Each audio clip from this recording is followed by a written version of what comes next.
আজকের খুতবায় আমি আপনাদের সাথে এমন একটি বিষয় নিয়ে কথা বলতে চাই যার বিষয়বস্তু কোরআনের একটি মৌলিক দাবি, যে দাবি কোরআন সকল মানুষের কাছেই করে থাকে, যা বিশেষত আমাদের ইমানদারদের জন্য প্রযোজ্য।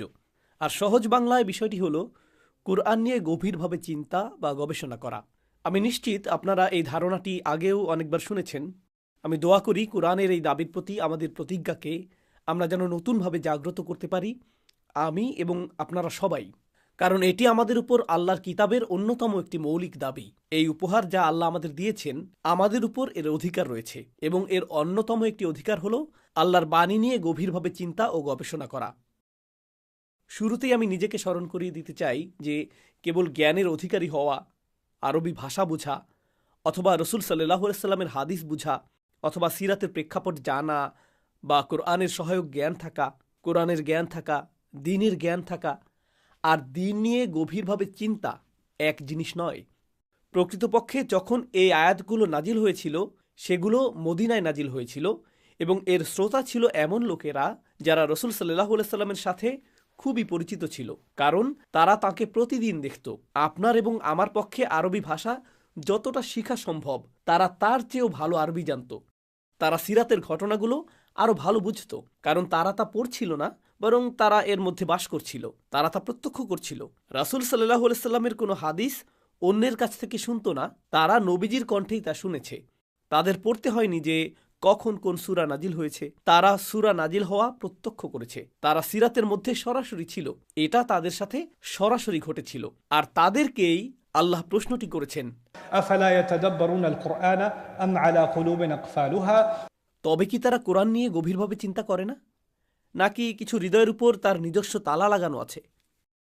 এটি একটা অদ্ভুত বাক্যাংশ যা আল্লাহ এই আয়াতের শেষে বলেছেন। কিন্তু প্রথম যে বিষয়টি আমি আপনাদেরকে জানাতে চাই তা হলো, আমি চাই না আপনারা ভাবুন, এবং আমিও ভাবতে চাই না যে এখানে শুধু শিখার কথাই বলা হয়েছে।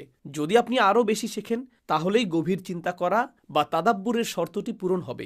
এখানে আরেকটি লক্ষণীয় বিষয় হলো, আমরা কোনো কিছু নিয়ে ভাবা বা গভীর চিন্তা করাকে একটি বুদ্ধিবৃত্তিক অনুশীলন বলে মনে করি। এটা এমন কিছু যা নিয়ে আমাকে অনেক ভাবতে হবে। কিন্তু এই আয়াতে আল্লাহ কোরআনের তাদাব্বুরকে কুলুব অর্থাৎ হৃদয়ের সাথে সম্পর্কিত করেছেন। সুতরাং এটি আসলে একটি আধ্যাত্মিক অনুশীলন। তো এটি সত্যিই একটা গুরুত্বপূর্ণ পার্থক্য। আজ এই খুতবায় এবং আপনাদের সাথে আমার যে অল্প কিছু সময় রয়েছে, তাতে আমার লক্ষ্য দুইটা জিনিস। আশা করছি আমি দুটি সম্পন্ন করতে পারবো। তবে আমার প্রথম লক্ষ্য হলো আরেকটু পেছনে গিয়ে নিজেকে এবং আপনাদের সবাইকে একই প্রশ্ন করা ও তার উত্তর খোঁজা। কোরআন নিয়ে গভীরভাবে চিন্তা করার আগে, কোরআন নিয়ে তাদাব্বুরের ক্ষেত্রে আমাকে কি কি পূর্বশর্ত, কি কি আবশ্যকতা পূরণ করতে হবে? আর বিশেষ এই আয়াতটির সাথে সম্পর্কিত দ্বিতীয় উদ্দেশ্যটি হলো, এই সূরাতে, সূরা মুহাম্মাদে আল্লাহ যখন এই আয়াত নাজিল করেন, তখন কি ঘটে চলেছিল এবং কোন প্রেক্ষাপটে আল্লাহ এই আয়াত নিয়ে গভীরভাবে চিন্তা করার দাবি জানিয়েছিলেন। তো আমাদের নির্ধারিত সময়ের ভিতর যদি সম্ভব হয়, আমরা এই দ্বিতীয় অংশটিও বোঝার চেষ্টা করব। কিন্তু আসুন প্রথমটি দিয়ে শুরু করি। আমি অনেক দিন আগে প্রখ্যাত চিন্তাবিদ মাওলানা আমিন আহসান ইসলাহির একটি খুব সুন্দর লেখা পড়েছিলাম, যিনি কোরআন নিয়ে গভীর চিন্তার পূর্বশর্তগুলো সম্পর্কে লিখেছেন, মাবাদি তাদাব্বুরুল কুরআন। এবং আমি আজ আপনাদের সাথে তার কিছু চিন্তা শেয়ার করতে চাই, যা আমার মতে সত্যি উপকারী, যাকে বলা যায় কালজয়ী। আমার মনে হয় আমার নিজের জন্য এই বিষয়গুলো বারবার পড়া উচিত, কারণ এটি আমাকে সতেজ করে। তাই আমি মনে করি এটি আপনাদের জন্য উপকারী হবে। প্রথম যে কথাটি তিনি বলেছেন তা হলো, দুই ধরনের পূর্বশর্ত রয়েছে। যেমন আপনি যখন বিশ্ববিদ্যালয়ে একটি কোর্স নেন অথবা স্কুলে পড়ার সময়, আপনি যদি তৃতীয় শ্রেণীর গণিত ক্লাসে থাকেন, সেক্ষেত্রে আপনাকে অন্তত দ্বিতীয় শ্রেণীর গণিতগুলো জানতে হবে। আপনি যদি জীববিজ্ঞান 2 নিতে চান, আপনাকে প্রথমে জীববিজ্ঞান 1 সম্পর্কে জানতে হবে। আপনি যদি মাস্টার্স করতে চান, তাহলে প্রথমে আপনাকে অনার্স ডিগ্রি সম্পন্ন করতে হবে। সুতরাং এ জাতীয় কিছু পূর্বশর্ত থাকে, এবং এগুলোকে বলা হয় একাডেমিক পূর্বশর্ত। এগুলো বুদ্ধিবৃত্তিক পূর্বশর্ত। একইভাবে তাফসির অধ্যয়ন, কোরআন অধ্যয়নেরও পূর্বশর্ত রয়েছে।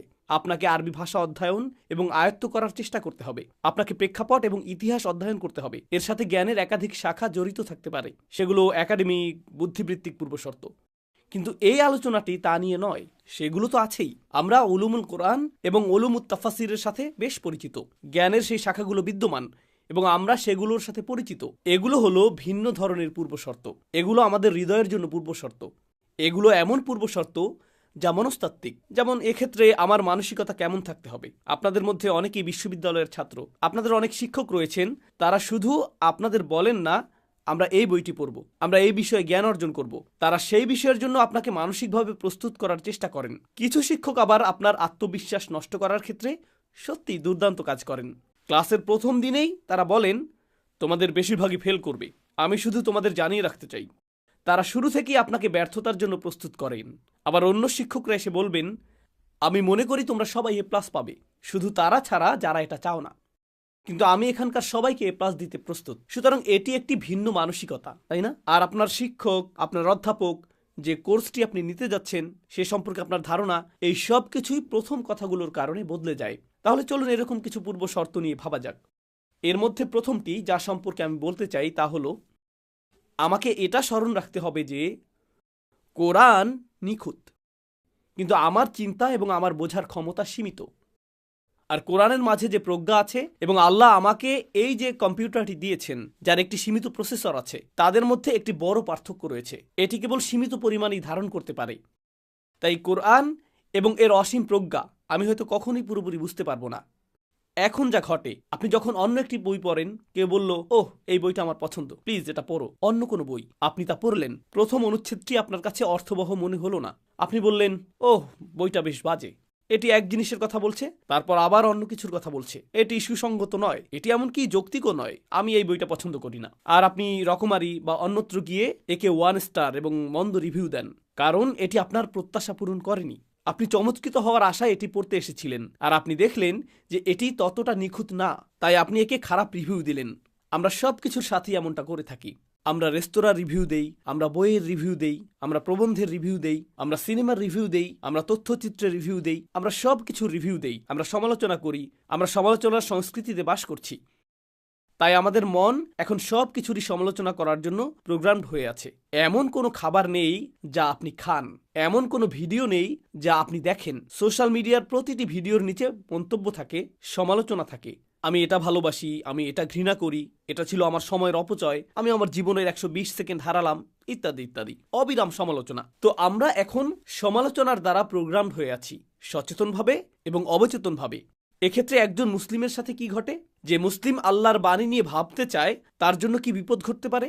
অবচেতনভাবে, যদিও সচেতনভাবে আপনি জানেন কোরআন নিখুঁত, কিন্তু অবচেতনভাবে আপনি ভুলে যেতে পারেন, আপনার মন স্মরণ রাখতে পারে কিন্তু অন্তর ভুলে যেতে পারে যে কোরআন নিখুঁত। আপনি কোরআন পড়ছেন আর আপনার অবস্থা, কিভাবে এটা যুক্তিসঙ্গত হতে পারে? আমি এটা বুঝতে পারছি না, এখানে আসলে কি হচ্ছে, এটা বোঝার উপায় কি, আর এটা এরকম কেন, এই আয়াতগুলো একসাথে কেন, এগুলো তো একে অপরের সাথে সম্পর্কযুক্ত মনে হচ্ছে না। আপনি মনে মনে সমালোচনা করতে শুরু করেন, তাই না? আর এটা উপকারে আসে না।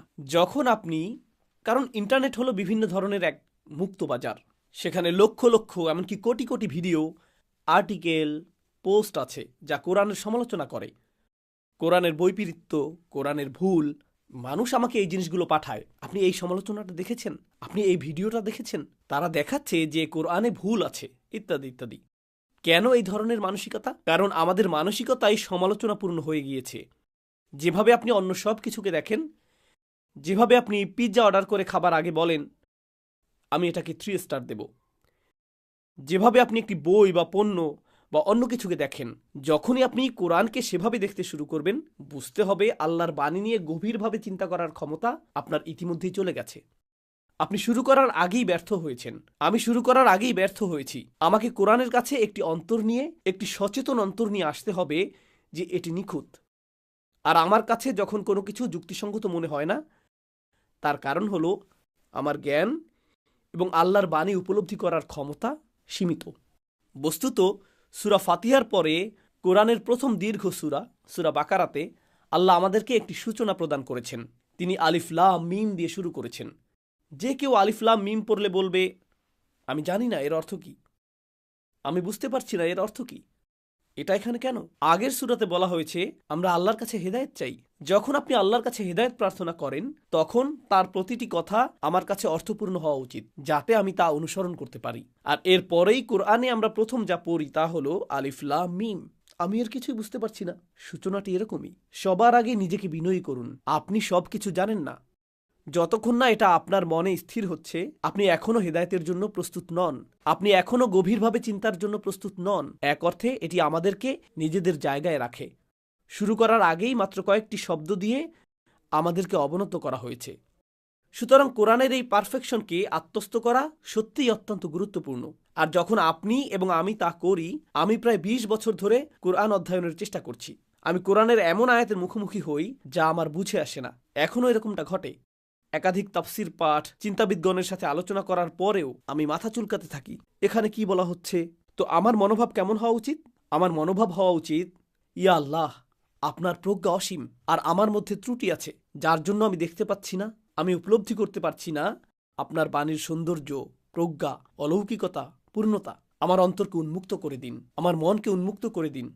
আমাকে এমন সাহায্য প্রদান করুন যা কেবল আপনার কাছ থেকেই আসতে পারে, কারণ আমি এখনও তা দেখতে পাচ্ছি না। কারণ আমাকে স্বীকার করতে হবে এটি এমন একটি ধনভাণ্ডার যার যোগ্য আমি নই, কিন্তু তবুও আমাকে এর সন্ধান দেওয়া হয়েছে। আমি এমন কিছুই না যে আমাকে আল্লাহ এটা দান করবেন। লাকাদ মান্নাল্লাহু আলাল মুমিনিন ইয বাআসা ফীহিম রাসূলাম মিন আনফুসিহিম ইয়াতলু আলাইহিম আয়াতিহি। আল্লাহ আমাদেরকে তার এই অনুগ্রহের কথা স্মরণ করিয়ে দিয়েছেন যে তিনি একজন রাসূল নিযুক্ত করেছেন যিনি আল্লাহর আয়াত তেলাওয়াত করেন। এটা ছোট কোনো বিষয় নয়। সুতরাং এটাই প্রথম পূর্ব শর্ত, এই মানসিকতা। আরেকটি পূর্ব শর্ত যা নিয়ে আমাদের ভাবা উচিত, আমি সময়ের দিকে খেয়াল রাখতে চাই। তো পূর্ব শর্তটি হলো আমাদেরকে দুটি শব্দের মধ্যে পার্থক্য করতে হবে। শব্দগুলো মনে রাখা সহজ। জ্ঞান এবং হেদায়েত দুটি ভিন্ন জিনিস। মানুষের জ্ঞান বৃদ্ধি পেতে থাকে। যখন আপনি শিশু থাকেন আপনি খুব কম জানেন। 2 বছর বয়সে আপনি খুব কম জানেন। 3 বছর বয়সে আপনি একটু বেশি জানেন। 4 বছর বয়সে আপনি আরেকটু বেশি জানেন। 40 বছর বয়সে আপনি আরও বেশি জানেন। 70 বছর বয়সে আপনি আরও বেশি জানেন। 75 বছর বয়সে আপনি আরও অনেক বেশি জানেন। আপনার জ্ঞান ক্রমাগত বাড়ছে। যেমন আপনার অভিজ্ঞতা বাড়ছে, যেমন আপনার পড়াশোনা বাড়ছে, আপনার জ্ঞানও বাড়ছে। জ্ঞান নিচে নামে না, এটি কেবল উপরে উঠে। কিন্তু হেদায়েত কোনো ঊর্ধ্বমুখী চার্ট নয়। হেদায়েত একদিন উপরে, পরের দিন নিচে, একদিন উপরে, পরের দিন পাহাড় থেকে নিচে পড়ে। একদিন খুব খারাপের দিকে যাচ্ছে, রমজানে কিছু উন্নতি হচ্ছে, তারপর ঈদের পর কিছু একটা ঘটে যায়। আর হেদায়েতের ক্ষেত্রে তালিকাটি খুব অস্থিতিশীল দেখায়। জ্ঞানের তালিকাটি বেশ ভালো দেখায়। হেদায়েতের তালিকাটি খুবই অস্থিতিশীল। মুসলিমদের সাথে যা ঘটে, আমার সাথে বা সবার সাথেই ঘটতে পারে, তা হলো আমরা ভুলে যাই। আমরা কোরআনের কাছে প্রথমেই জ্ঞানের জন্য আসব না, আমরা কোরআনের কাছে প্রথমে হেদায়েতের জন্য আসব।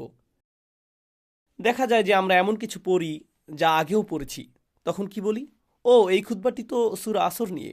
আমি সূরা আসর 1000 বার শুনেছি ভাই, আমি ইতিমধ্যেই এটা জানি। হ্যাঁ, আপনার জ্ঞান আছে, কিন্তু বিষয়টি হলো আপনি বলতে পারবেন না যে যেহেতু আমার জ্ঞান আছে তাই আমার হেদায়েতও আছে। হেদায়েত সেভাবে কাজ করে না। হেদায়েত হলো পানির মতো। আপনি বলেন না যে গত সপ্তাহে আমি 1 গ্লাস পানি খেয়েছি, এখন আবার পানির কি প্রয়োজন। আল্লাহ কোরআনকে বৃষ্টির সাথে, পানির সাথে তুলনা করেন। তিনি যুক্তিসঙ্গত কারণেই এটা করেছেন, কারণ পৃথিবীকে বারবার পুষ্ট করতে হয়। তো দ্বিতীয় যে জিনিসটি আমাকে কোরআন নিয়ে গভীরভাবে চিন্তা করতে সাহায্য করবে তা হলো আমি উপলব্ধি করব যে যদিও আমি এর থেকে শিখছি, এর থেকে জ্ঞান আহরণ করছি, জ্ঞান কখনোই লক্ষ্য ছিল না। মূলত হেদায়েতই ছিল লক্ষ্য। জ্ঞান অর্জন করা হচ্ছে চমকপ্রদ তথ্যের জন্য নয়। আমি এজন্য কোরআনের ইআরাব শিখছি না, বা বালাগাত অধ্যয়ন করছি না, বা বিভিন্ন তাফসির অধ্যয়ন করছি না, অথবা বিভিন্ন পরিভাষা, মতপার্থক্য বা কোনো সূরা বা আয়াতে তাফসিরকারকদের মতের অমিল বা বিভিন্ন কিরাত শিখছি না। আমি এই সব শিখছি না চমকপ্রদ তথ্যের জন্য, যাতে আমি তা উদ্ধৃত করতে পারি অথবা বলতে পারি যে আমি এই বই এবং এই বই পড়েছি। না, এই সব কিছুই আসল লক্ষ্যের দিকে একটি পদক্ষেপ মাত্র। আমি আল্লাহর কাছে হিদায়াত চাই, এই জন্যই এই কিতাব পাঠানো হয়েছে, তথ্যের কারণে নয়। এবং সেই তথ্য যে জিনিসের দিকে নিয়ে যায় তা হেদায়েতের দিকে নিয়ে যায়। এবং আমার অন্তরকে সর্বদা সচেতন থাকতে হবে যখন আমি কিছু অধ্যয়ন করছি। এখানে আল্লাহর পক্ষ থেকে হেদায়েত কোথায় রয়েছে? আল্লাহ এখানে আমার কাছ থেকে কি চান? লক্ষ্যটা আসলে কি? কারণ আল্লাহ যা কিছু বলেন তার একটা উদ্দেশ্য আছে, একটি লক্ষ্য আছে, এবং সেই 1 নম্বরের লক্ষ্যটি হলো আমার নিজের হেদায়েত। সুতরাং এটি দ্বিতীয় পূর্বশর্ত যা আমাকে কোরআন নিয়ে গভীরভাবে চিন্তা করতে সাহায্য করবে। এটা ছাড়াও আরেকটি পূর্বশর্ত, এই পূর্ব শর্তটি দ্বিতীয়টির সাথে সম্পর্কিত, আর তা হলো তৃষ্ণা। আমি হেদায়েতকে পানির সাথে তুলনা করছি, তাই না? পানি কোনো বিলাসিতা নয়। এটা এমন নয় যে আমি যখন সময় পাই মাসে একবার আমি একটু পানি পান করি। আপনি এমনটা করেন না। আপনার শরীর বলে ওঠো, কিছু পান করো। আপনার শরীর আপনাকে স্বস্তি দেয় না যতক্ষণ না তা পানি পানে তৃপ্ত হয়। এটি একটি মৌলিক প্রয়োজন আপনার অস্তিত্বের জন্য, আমার অস্তিত্বের জন্য। কুরআন হলো আমার হৃদয়ের পুষ্টি। কুরআন হলো আমার হৃদয়ের জন্য পুষ্টি। আপনার শরীরের মতোই আপনার হৃদয়েরও তৃষ্ণা নিবারণের প্রয়োজন হয়, এবং এটি ছাড়া বাঁচতে পারে না। আমাকে আত্মস্থ করতে হবে যে কোরআনের গভীর চিন্তায় মগ্ন হওয়া, কোরআন থেকে হেদায়েত খোঁজা কোনো বিলাসিতা নয়। এটি কোনো অবসর সময়ের কাজ নয়। এটি এমন না যে সময় পেলে করব। আমাকে শুধু এই মানসিকতা তৈরি করতে হবে যে এটি একটি প্রয়োজন, যেমন পানি একটি প্রয়োজন। আমার এটা প্রয়োজন। এই বিষয়ে ভাবার একটি সুন্দর উপায় হলো, এমনকি আমার নিজের জন্যও। রাসূলুল্লাহ সাল্লাল্লাহু আলাইহি ওয়াসাল্লাম শুধু 5 ওয়াক্ত নামাজ পড়েননি, তাহাজ্জুদ পড়তেন, এবং আমাদের চেয়ে অনেক বেশি পরিমাণে নামাজ পড়তেন, এবং প্রতি রাকাতে আল্লাহ তাকে তাই পড়তে আদেশ করেছেন যা আমরা পড়ি, ইহদিনাস সিরাতাল মুস্তাকিম। প্রত্যেক রাকাতে ফাতিহা। যিনি সমগ্র মানবজাতিকে পথ দেখাচ্ছেন, সাল্লাল্লাহু আলাইহি ওয়াসাল্লাম, তিনি কেন প্রতিদিন এতবার আল্লাহর কাছে হেদায়েত ভিক্ষা চাইছেন? প্রতি কয়েক মিনিটে, প্রতি কয়েক ঘন্টায়, এমনকি কয়েক ঘন্টাও না, আমি তো মনে করি কয়েক ঘন্টায়ও না, প্রত্যেক ঘন্টায় ক্রমাগত রাসূল সাল্লাল্লাহু আলাইহি ওয়াসাল্লামের পক্ষ থেকে আল্লাহর কাছে করা সবচেয়ে নিরবিচ্ছিন্ন অনুরোধটি ছিল হেদায়েত, হেদায়েত, হেদায়েত, আর এর মধ্যে তিনিও অন্তর্ভুক্ত। তো আমাদের রাসূলেরই যদি এমন মরিয়া হয়ে আল্লাহর হেদায়েতের প্রয়োজন হয়, তাহলে আমার অবস্থান কোথায়? কিভাবে আমি ভাবতে পারি যে আমি তা পেয়ে গেছি? মানুষ এমন কথা বলে, আমি আগে সত্যিই পথভ্রষ্ট ছিলাম, আর তারপর আল্লাহ আমাকে হেদায়েত দিয়েছেন, আলহামদুলিল্লাহ, আমার কাছে এখন হেদায়েত আছে। কোথায় আছে আপনার হেদায়েত? আপনার পকেটে। আপনি হেদায়েত ধরে রাখতে পারবেন না। আপনি টাকা ধরে রাখতে পারেন, আপনার জ্ঞান থাকতে পারে, আপনি হয়তো গত বছর কিছু শিখেছিলেন, এখনও তা মনে আছে। আপনি গত বছরের হেদায়েত এবছরও ধরে রাখতে পারবেন না। আপনি এটা রাখতে পারবেন না। এটি ফিরে পাওয়ার একমাত্র উপায় হলো নিজেকে পুনরায় সতেজ করা। আমার নিজেকে পুনরায় সতেজ করতে হবে, পুনরায় কোরআনের কাছে ফিরে যেতে হবে, আর পুনরায় এটি পেতে হবে।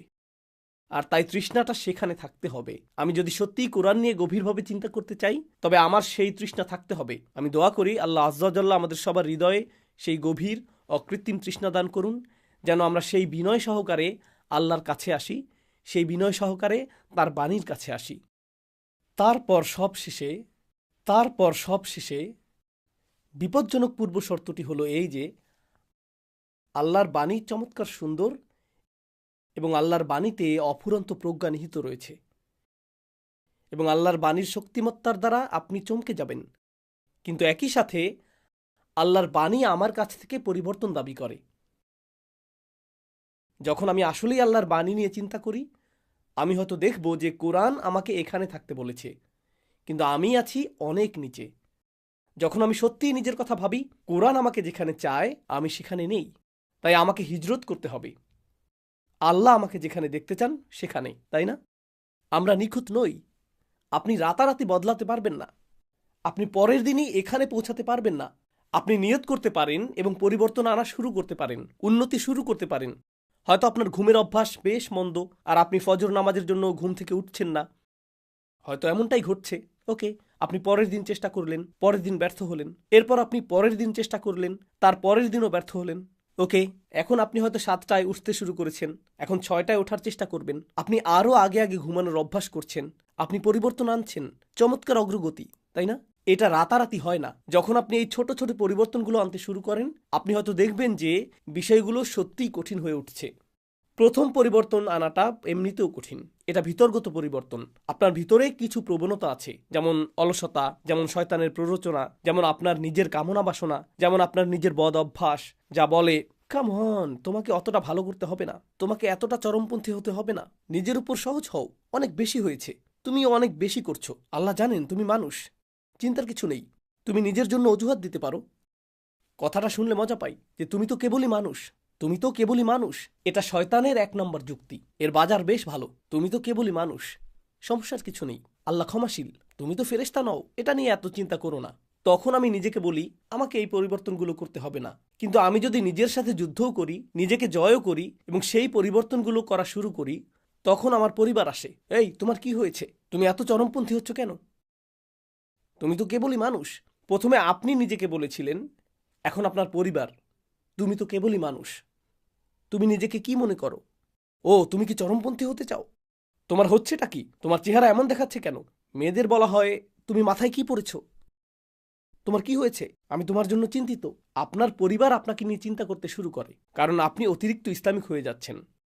আল্লাহ যা বলেছেন আপনি তার কাছাকাছি যাওয়ার চেষ্টা করছেন, আর আপনার পরিবার চিন্তিত। প্রথমে আপনাকে নিজের সাথে লড়তে হয়েছে, এখন মনে হচ্ছে আপনার পরিবার আপনার বিরুদ্ধে যুদ্ধে নেমেছে। আপনার বন্ধুরা বলছে, তুমি অদ্ভুত হয়ে গেছো, আমি তোমার সাথে মিশতে চাই না। অথবা আপনি তাদের সাথে মিশতে চান না, এরকম।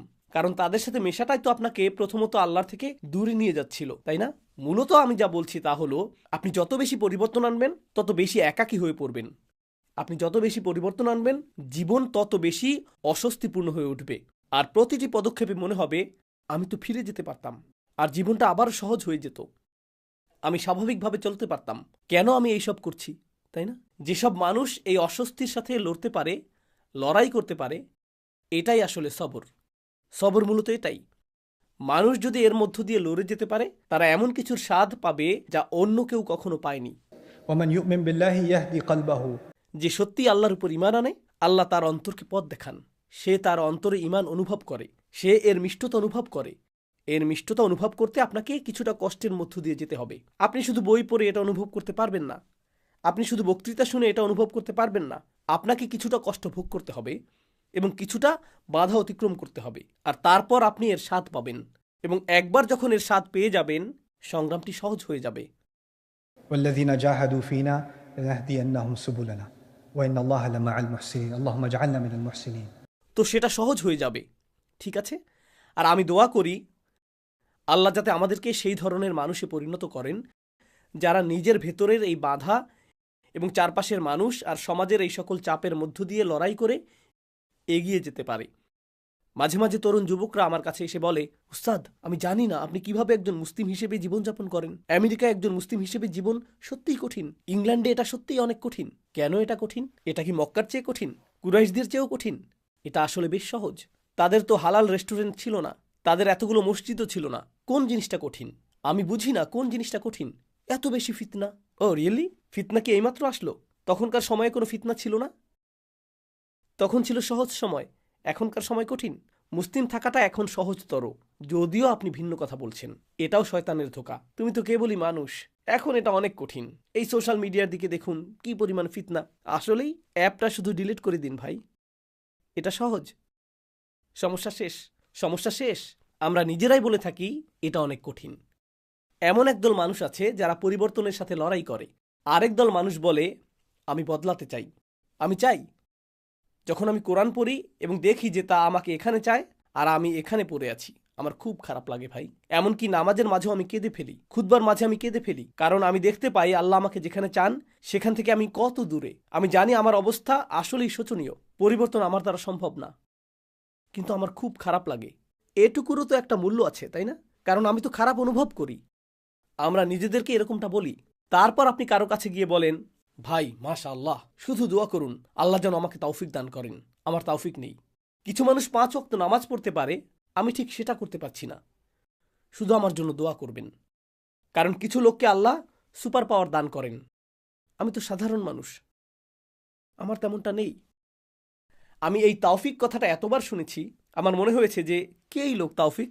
সবাই তাকে খুঁজছে, যে একবার তার সাথে দেখা হলে সব কিছু ঠিক হয়ে যাবে। যেন আল্লাহ আপনাকে কোনো সক্ষমতাই দেননি।